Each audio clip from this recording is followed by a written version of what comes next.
Abraham മോസ്ലറിനെ കുറിച്ചും അതോടൊപ്പം തന്നെ യാത്ര 2വിനെ കുറിച്ചൊക്കെയാണ് നമ്മൾ ഈ ഒരു വീഡിയോയിലൂടെ സംസാരിക്കാൻ വേണ്ടി പോകുന്നത്. യാത്ര 2 ഫെബ്രുവരി 8-ാം തീയതിയാണ് തിയേറ്ററിൽ എത്തുന്നത്. നാളെ രാവിലെ 11 മണിക്ക് ചിത്രത്തിൻ്റെ ട്രെയിലർ പുറത്തു വിടുന്നുണ്ട്.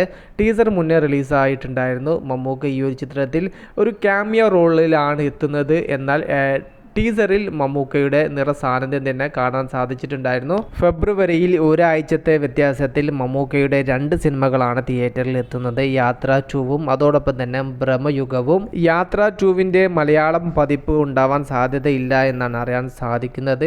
തെലുങ്കും അതോടൊപ്പം തന്നെ ചിലപ്പോൾ തമിഴ് വെർഷനും കാണാം. യാത്ര 2വിൽ മമ്മൂക്ക 4-5 ദിവസങ്ങൾ മാത്രമേ ഈ ഒരു ചിത്രത്തിൽ അഭിനയിച്ചിട്ടുള്ളൂ.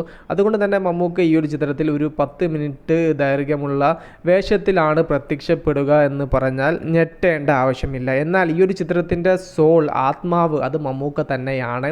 മമ്മൂക്കയുടെ കഥാപാത്രമായ YSRൻ്റെ ഒരു ജീവൻ നിലനിർത്തി തന്നെയാണ് ഈ ഒരു ചിത്രവും കഥ പറഞ്ഞു പോകുന്നത് എന്നാണ് അറിയാൻ സാധിക്കുന്നത്.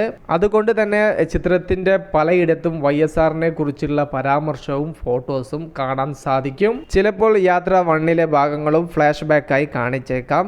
അബ്രഹാം മോസ്ലർ ഇന്ന് 23-ാമത്തെ ദിവസത്തിലൂടെയാണ് കടന്നു പോകുന്നത്. 4th വീക്കിലും മികച്ച തിയേറ്റർ കൗണ്ട് നിലനിർത്തി മുന്നേറാൻ ചിത്രത്തിന് സാധിക്കുന്നു.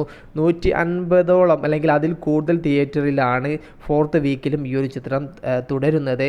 ഇത് കണ്ടോ നിങ്ങൾ? ഈ ഒരു സ്ക്രീൻഷോട്ട് ബുക്ക് മൈ ഷോ ആപ്പിലൂടെ എടുത്തതാണ്. 9:45 ഷോയുടെ ബുക്കിങ്ങിൻ്റെ സ്ക്രീൻഷോട്ടാണ് നിങ്ങൾ കണ്ടുകൊണ്ടിരിക്കുന്നത്. ഇത് ആദ്യ ദിവസമല്ല, 23-ാമത്തെ ദിവസവും ഇത്തരത്തിലുള്ള വലിയ രീതിയിലുള്ള ബുക്കിംഗ് ഒക്കെ തന്നെയാണ് ഈവനിങ് ആൻഡ് നൈറ്റ് ഷോകൾക്ക് ഇപ്പോഴും അബ്രഹാം മോസ്ലറിൻ്റേതായിട്ട് കണ്ടുവരുന്നത്. 23-ാമത്തെ ദിവസമൊക്കെ ആ ഒരു സമയത്ത് തിയേറ്ററിൽ പോയി ടിക്കറ്റ് എടുത്താൽ മതി, ബുക്ക് ചെയ്യേണ്ട ആവശ്യമൊന്നും ഇല്ല.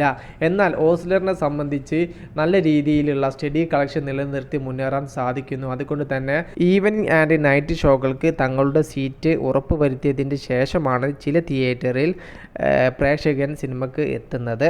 4th വീക്കിലും കേരള തിയേറ്റർ ഭരിക്കുന്നത് അബ്രഹാം മോസ്ലർ തന്നെയാണ്. വിഷയത്തിൽ നിങ്ങളുടെ അഭിപ്രായം ജസ്റ്റ് ഒന്ന് കമൻ്റ് ആയിട്ട് രേഖപ്പെടുത്തുക. മൂവി പ്ലസ് മീഡിയ, ഞാൻ ജിനുജന.